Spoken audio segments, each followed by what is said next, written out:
Hoje de manhã eu gostaria de estar fazendo um alerta para os amados. A última vez que nós estivemos aqui, nós queríamos realmente consolar, confortar os irmãos, né? Então nós trouxemos algumas mensagens que falam a vida, que consola o coração.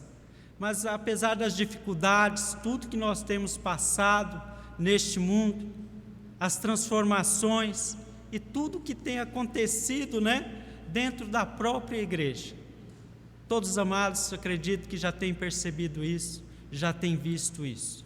E as dificuldades, né, que muitos têm enfrentado em lidar com essa crise que nós temos passado. Então, eu gostaria de hoje fazer esse alerta a respeito de uma fome na terra.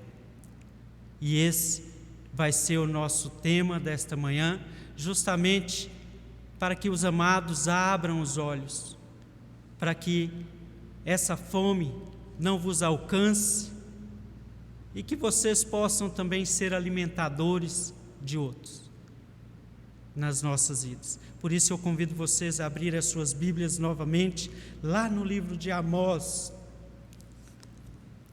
Nós já lemos o contexto dessa passagem.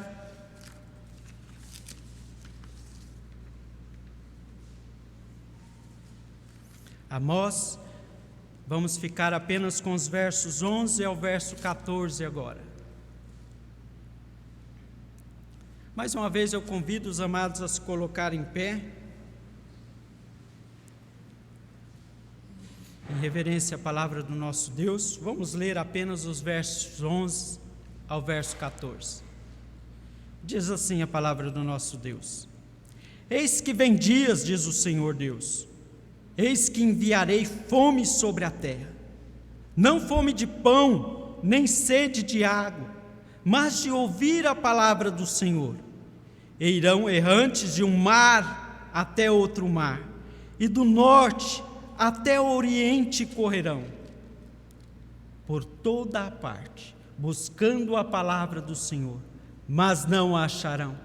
Naquele dia as virgens formosas e os jovens desmaiarão de sede.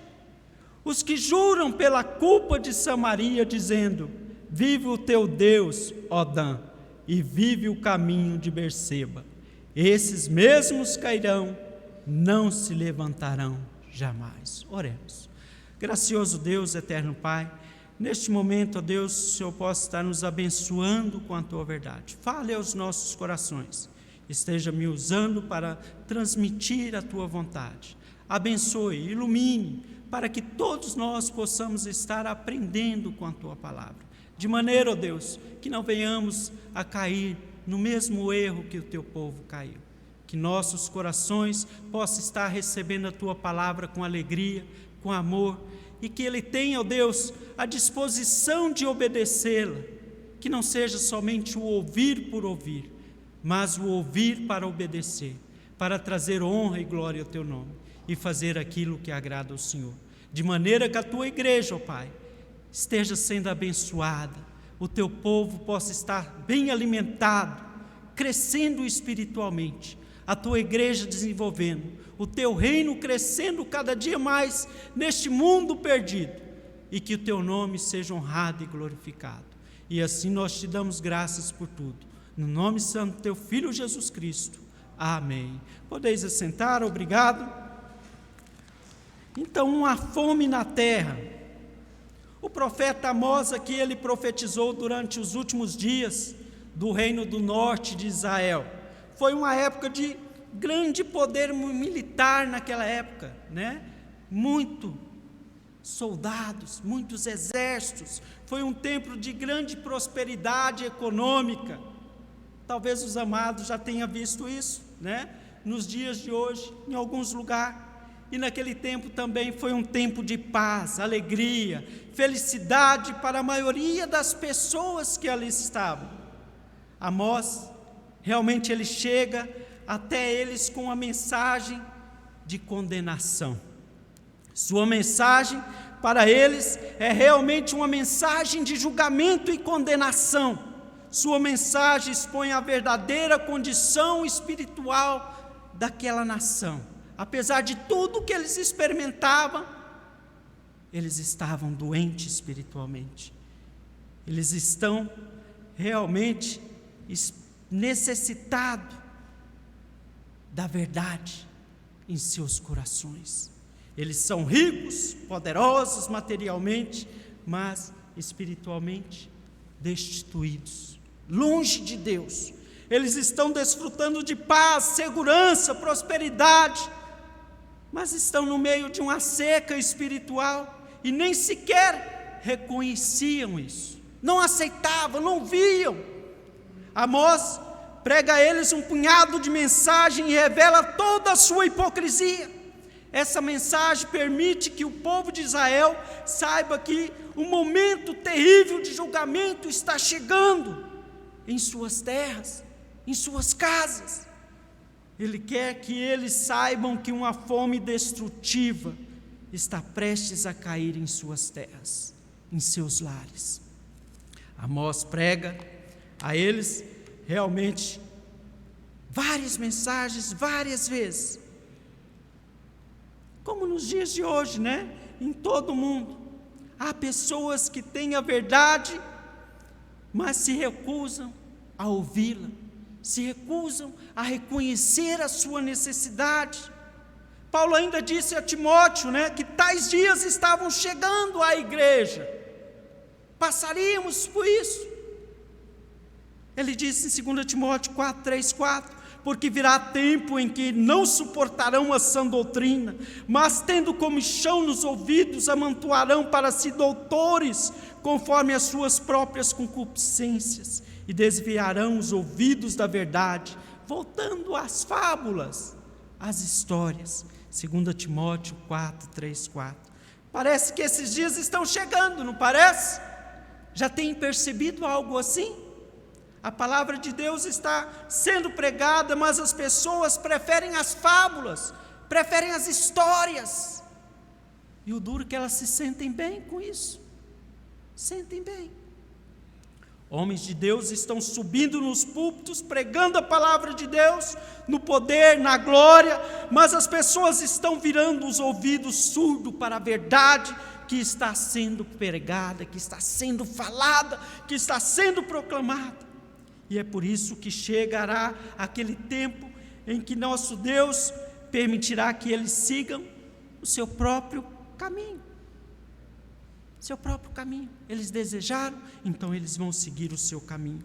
Ele permitirá que rejeitem a sua palavra. Se eles rejeitarem a sua verdade, não haverá mais a palavra de Deus para eles. E eles murcharão e viverão anêmicos espiritualmente. Anêmicos, doentes espiritualmente. Quando há fome na terra,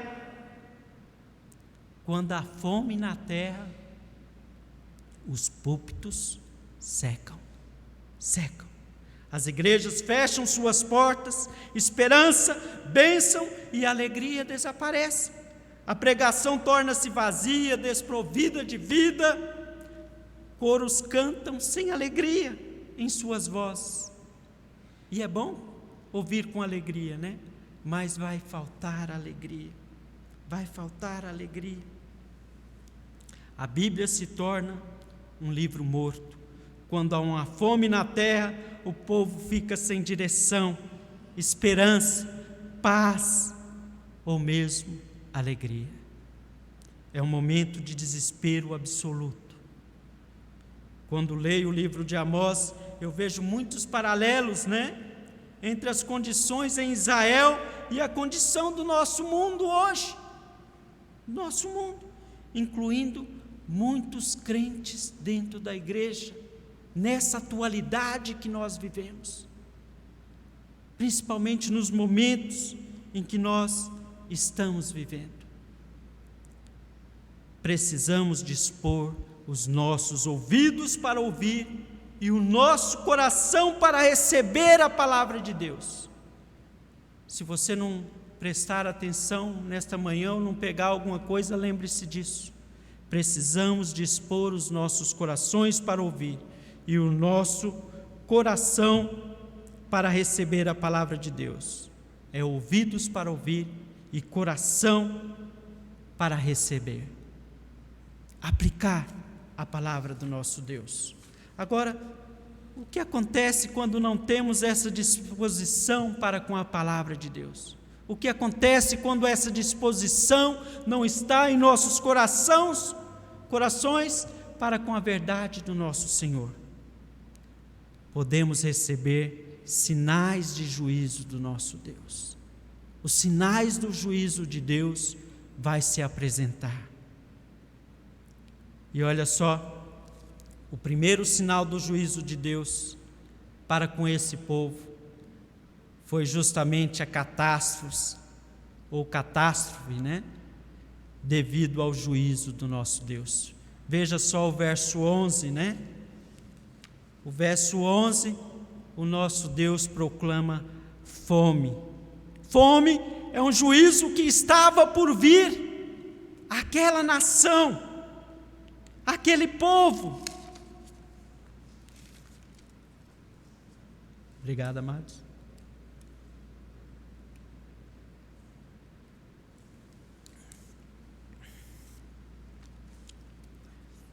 Então, fome é um juízo que estava realmente se apresentando àquele povo. Eis que vem dias, diz o Senhor Deus, em que enviarei fome sobre a terra, sinal puro do desagrado de Deus com o seu povo. Deus não estava se agradando daquele povo.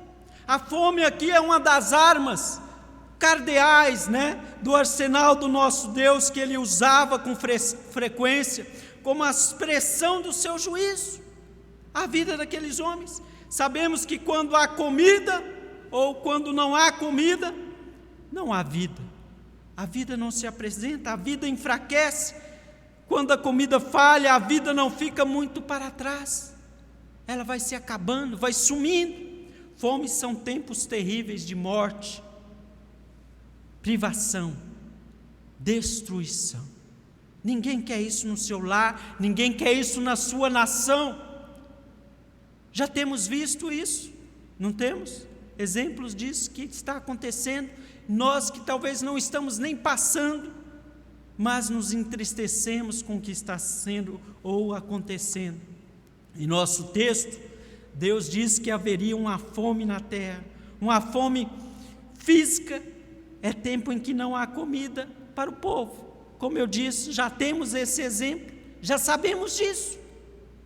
Naturalmente, talvez até algum dos amados já tenha passado por essa privação e sabe que é algo difícil, sabe que quando isso acontece, a tristeza vem. Uma fome física realmente tira a nossa paz. E quando a comida falha, vai se entristecer aquele lar e toda a nação. Olha só, a fome ao longo da história tirou a vida de milhões.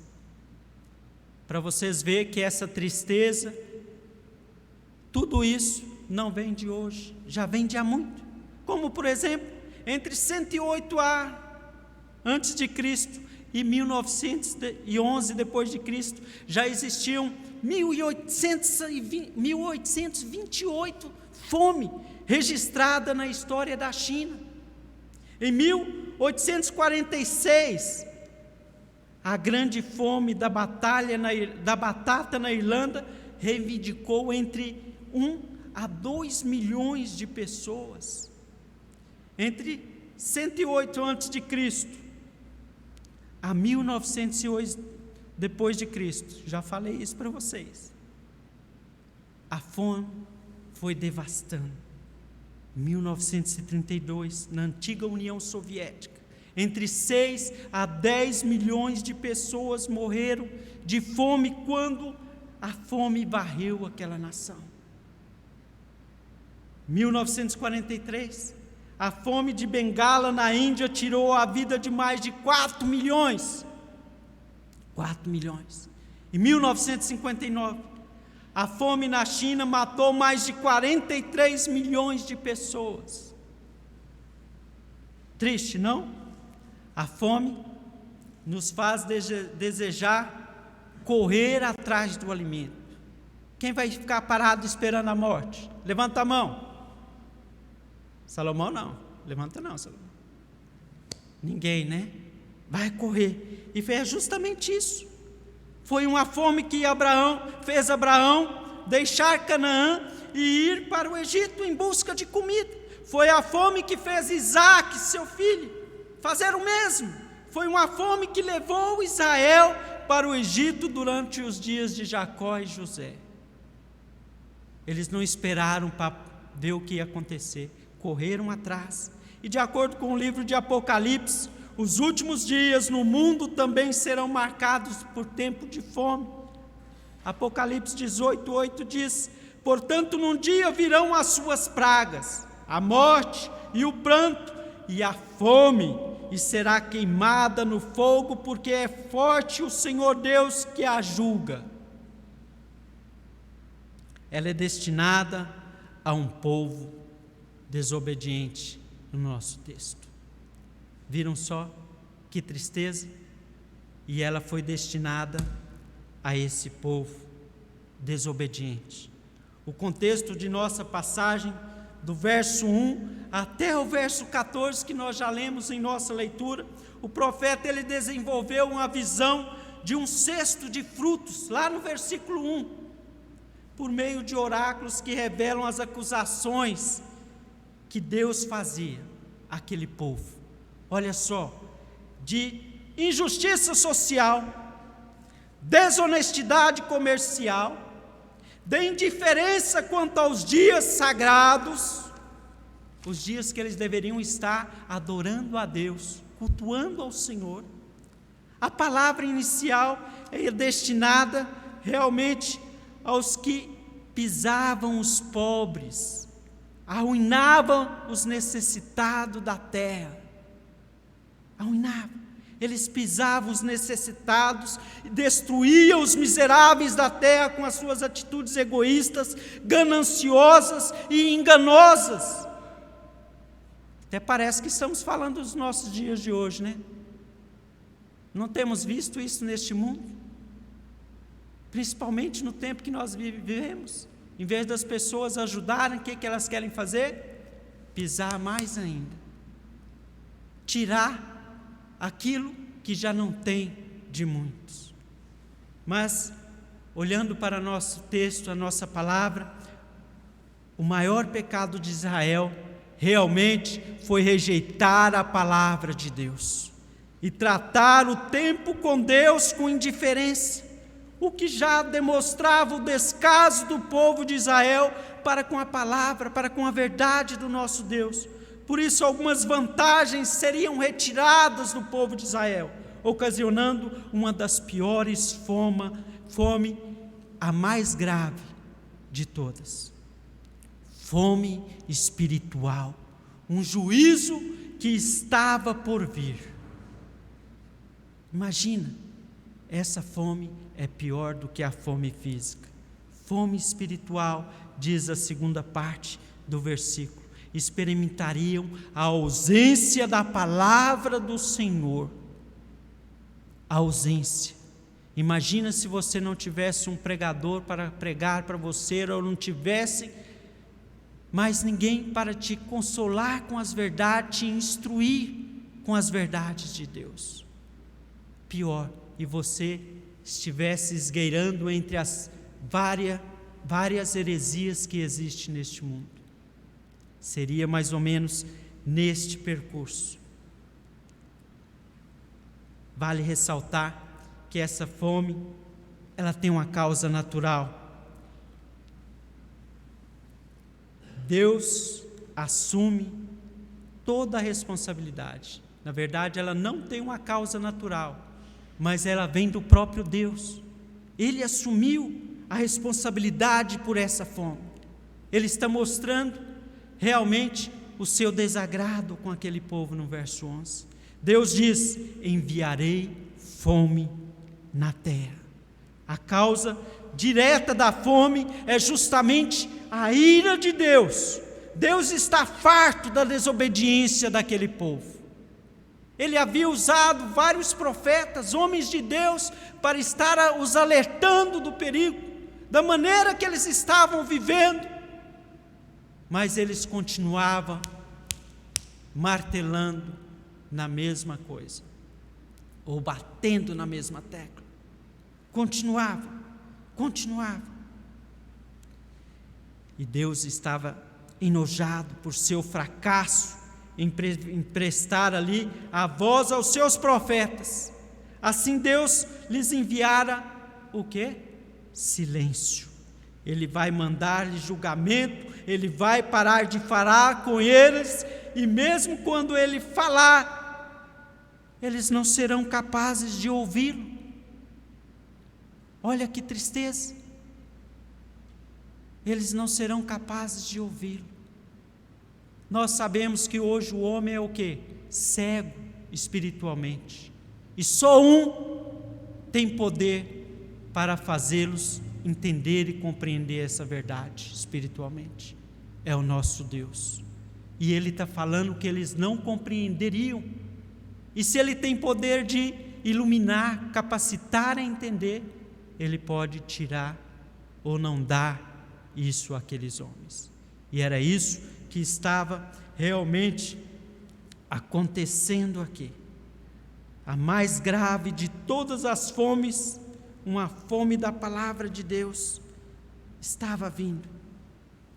Um tempo em que nenhum profeta deveria aparecer ou falar, nem conselheiro espiritual, nem repreensor fiel ao nosso Deus, nem mais quem apontaria o caminho da salvação, ou lhe garantiria misericórdia de Deus em seus arrependimentos, e retornariam a Ele. Este é o mais severo dos julgamentos de Deus a um povo neste mundo: os tornar incapazes de compreender, de ouvir a verdade do nosso Pai. Triste. Seriam pessoas incapazes de ouvir de Deus. Israel pode não ter pensado que isso era uma maldição demais, quando ouviram o profeta falar. Afinal, eles pouco se importavam com os caminhos do Senhor de qualquer maneira, já não estavam dando atenção, já não estavam ouvindo ao nosso Senhor. O versículo 5 e 6 nos contam sobre a verdadeira condição espiritual do povo. Antes de falar, dá licença.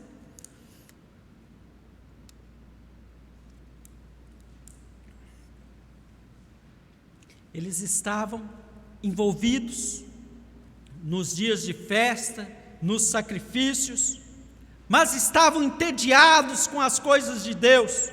Não podiam esperar até que ficassem livres para perseguir seu verdadeiro amor, o dinheiro.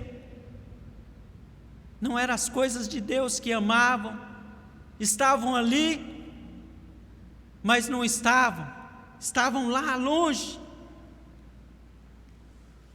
É assim, é quando um povo se recusa a ouvir a palavra de Deus, Ele vai tirá-las deles. Jesus diz assim: porque aquele que tem se dará e terá em abundância, mas aquele que não tem, até aquilo que tem lhe será tirado. Será tirado. Jesus também fez uma afirmação que não deixará de ser um alerta sobre a sua palavra de Deus. Quando Satanás ali no monte o desafiava e o tentava, está escrito: nem só de pão viverá o homem, mas de toda a palavra que sai da boca de Deus. Eles estavam esquecendo deste detalhe, a palavra de Deus. Estavam interessados só no seu comércio, no seu passar a perna no próximo e tudo mais. Temos que entender que se algumas pessoas vão sobreviver, se vão prosperar, devem ser capazes de obter a palavra do Senhor. Quando um povo, uma pessoa se recusa a ouvir a palavra de Deus, Deus lhe dará o seu silêncio em juízo. Em juízo. Isso é um julgamento maior do que qualquer outro, do que qualquer outro. Este é o primeiro sinal do juízo de Deus. O segundo sinal do juízo de Deus são a consequência declarada do juízo dele. As consequências. Se o juízo em si já é assustador, vejam as consequências, versos 12 ao verso 14. Uma grande fome da palavra de Deus. Ela produz aí, como nós já comentamos, uma busca incansável, uma procura. Essa é a busca que ocorreu tarde demais. O povo vagueara do mar Mediterrâneo até o Mar Morto, percorreram o território do norte para o leste, eles buscaram a palavra do Senhor, mas não acharam encanto nenhum naquele lugar, não acharam. Mas eles não estavam procurando a verdade, pastor, eles estavam procurando por um placebo. Olha que povo pecador, mesmo experimentando o juízo de Deus, não se arrependera, nem desejava a verdade, mas buscava aquele placebo. Vocês sabem o que é o placebo? Como tem ocorrido aí nas pesquisas, aí na ciência, eles aplicam algo que não é a origem ou original da vacina para testar e aplica a verdadeira vacina em outros. E esse placebo não serve para nada, só por conta da pesquisa. E esse povo não estava buscando, em outras palavras, a verdade de Deus, a palavra de Deus, mas eles estavam procurando a sacarina espiritual, para substituir a doce voz do Senhor, que eles não estavam mais recebendo. Nem Deus eles estavam buscando.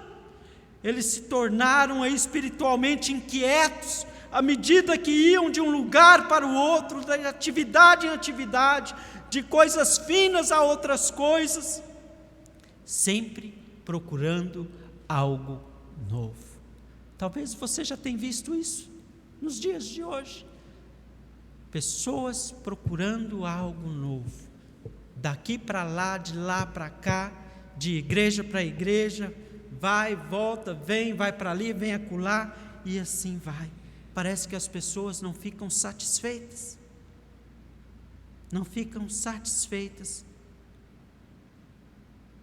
Agora, tudo o que eles realmente precisavam é parar e prestar atenção à palavra de Deus que já foi dada. Eles não estavam recebendo, mas eles tinham conhecimento. Eles já sabiam o que Deus queria de suas vidas. Como muitos não estão aqui hoje, podem estar no mundo, mas conhecem da verdade, sabem o que Deus quer, mas nunca dispõem os seus corações para retornar ao Deus vivo. Se agradam do mundo, se agradam das coisas lá fora. O arrependimento é sempre popular em tempos de aflições, não é? É popular. Nações inteiras buscam aí pelo arrependimento em tempos de desastres, guerras nacionais, mas raramente há uma substância real nesse arrependimento. Deus sabe disso, Ele conhece o coração do homem. Nos dias de hoje, com tudo o que temos passado, isso não tem sido diferente. Por isso, há uma inquietação e cansaço no povo de Israel, e da mesma forma em muitos nos dias de hoje. Apenas inquietação, causada pela dança ou andança da fome, uma vez que o povo corre de um lugar para o outro, à procura de um substituto para a palavra de Deus, que eles não estão mais ouvindo. Observe que todo o transtorno não é nem provocado, pela procura da verdade, mas de um substituto, de um substituto. Eles recusaram ouvir o Senhor enquanto Ele, falou com eles. E agora seu silêncio os deixou espiritualmente famintos, mortos de fome. Então eles correm daqui a acolá, procurando esse substituto para preencher aquele vazio que está em seus corações.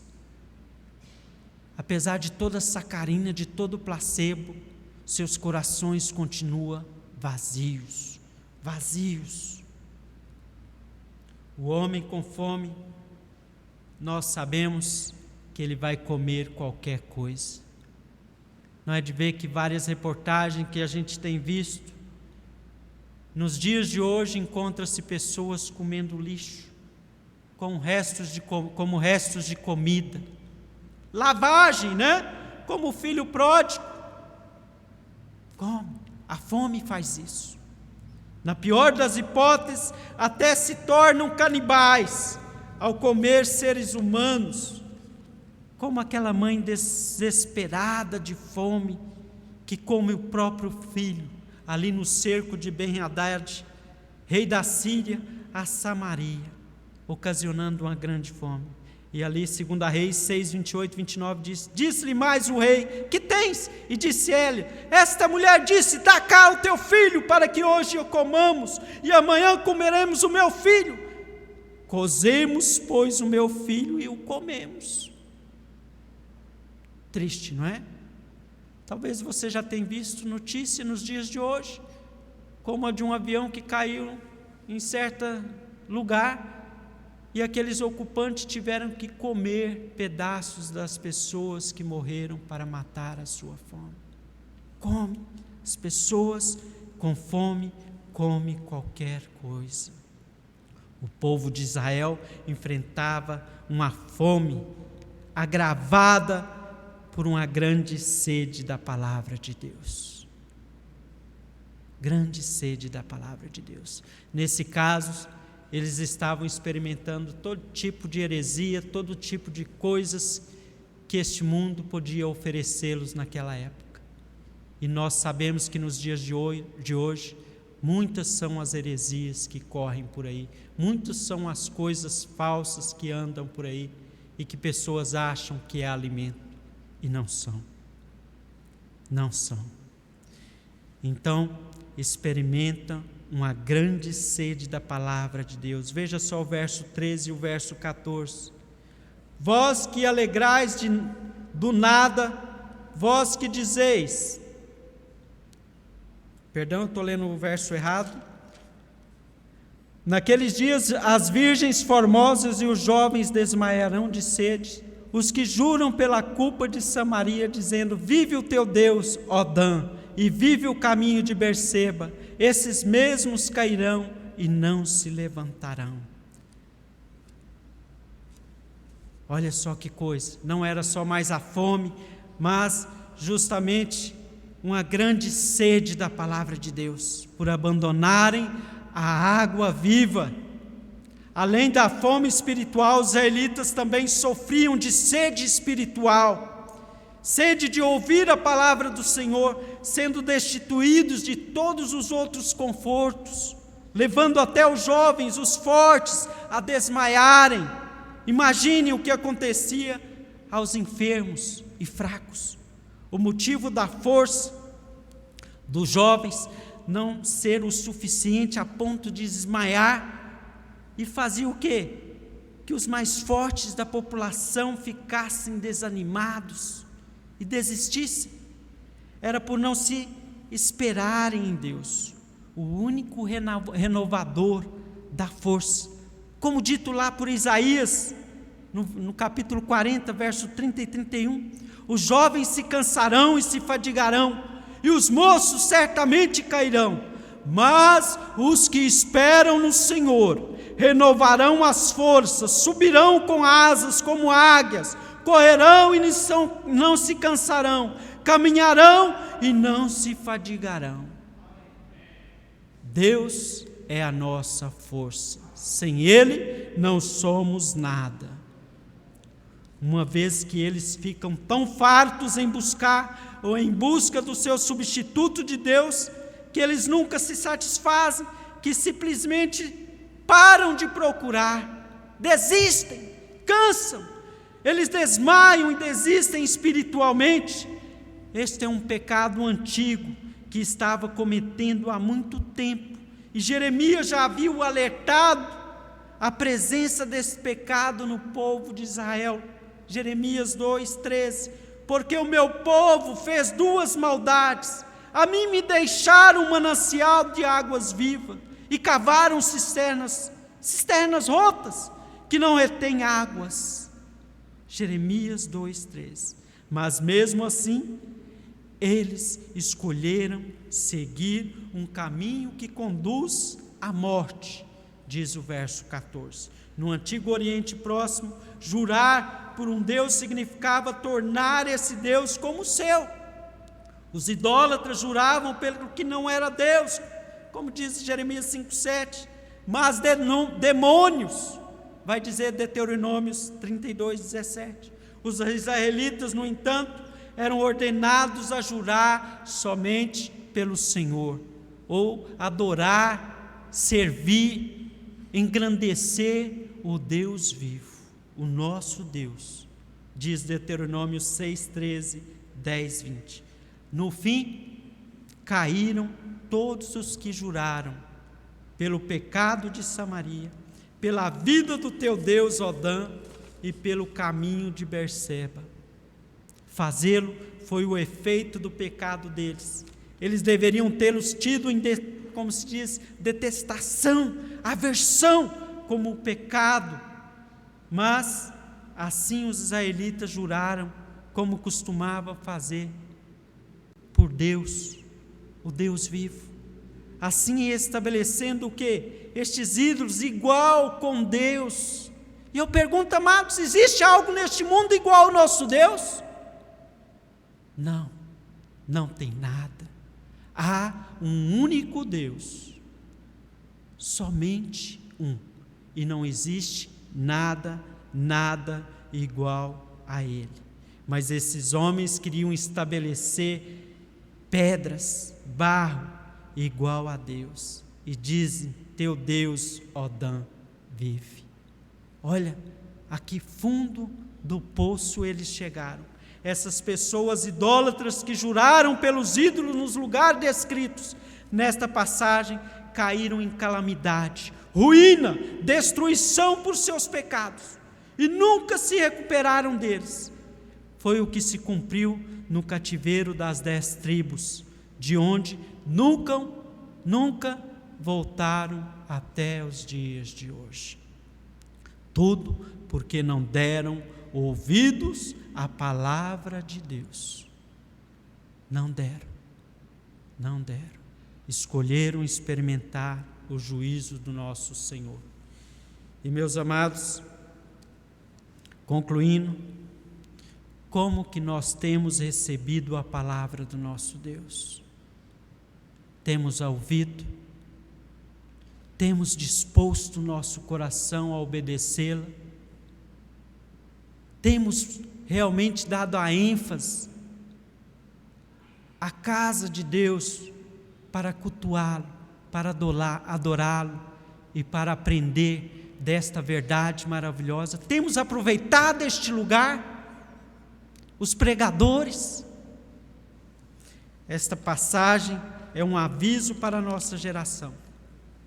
Somos abençoados nos dias por ter ainda o quê? Uma abundância, várias pregações boas e bíblicas, e ainda há pregadores em nossos países, ou em nosso país, em nossas igrejas, que estão pregando a verdade ao povo de Deus. Quando essas verdades forem ouvidas, Deus há de abençoar seu povo de grandes maneiras, espiritualmente falando. Deus há de abençoar, Ele é capaz. Mas quando essas verdades forem rejeitadas, Deus irá abandoná-los à sua escolha, não a de Deus, assim como Ele fez com aquele povo de Israel. Como Ele fez. Precisamos saber que a resposta de Deus a todos aqueles que estão cansados de sua palavra é dar-lhes justamente o que eles querem. Eles estão cansados de estudar sua palavra, então ele esconde isso deles. Ele vai esconder. Eles estão fartos da sua palavra, então ele alimenta-os com o seu silêncio. E sua rotina e atitudes do dia a dia mostrou isso daquele povo, que eles não desejavam mais ouvir sua verdade. Então ele os obrigou, tirando-as deles. Quantas pessoas não têm vivido nessa rotina deste mundo, dos dias de hoje? Simplesmente estão aqui, mas não estão. Às vezes sua cabeça está lá no mundo, está girando em torno de tudo que está acontecendo. Ou seja, rotina. Se esquecem que em meio a essa rotina, a principal coisa é a palavra de Deus, é as coisas de Deus, de maneira que nós sejamos abençoados com outras coisas. Isso aqui é o principal, a verdade de Deus. Nunca se esqueçam nisso. E é por isso que nos dias de hoje, muitos crentes que são espiritualmente ou estão espiritualmente fracos e anêmicos, longe de Deus. É por isso também que não há poder em muitas igrejas hoje. É por isso que muitas igrejas modernas se assemelham mais aos necrotérios do que à igreja. Sua adoração é fria, dura e morta. Em outros lugares há fogo, mas não é nada mais do que a energia da carne. É da carne, não é entusiasmo baseado na palavra de Deus, na verdade de Deus. É emoção produzida pela música ou uma mensagem que mais atende aos preceitos carnais do que a espirituais. É isso que tem acontecido. E este é um pensamento aterrorizante. O grande pregador inglês George Whitefield disse isso. Como Deus pode enviar uma nação ou um povo nenhuma bênção maior do que lhe dar-lhes ministros fiéis, sinceros e retos? Então a maior maldição que Deus pode dar, possivelmente, enviar sobre um povo neste mundo, é entregá-los a guias cegos, não regenerados, carnais e mornos. Tem visto isso? Natural dos dias de hoje? Amados, não podemos deixar que o juízo de Deus nos alcance. Temos que buscar verdadeiramente e deixar a palavra de Deus agir em nossas vidas. Ouvidos para ouvir, corações dispostos a obedecer. Vamos orar. Santo Deus, gracioso Pai, o Senhor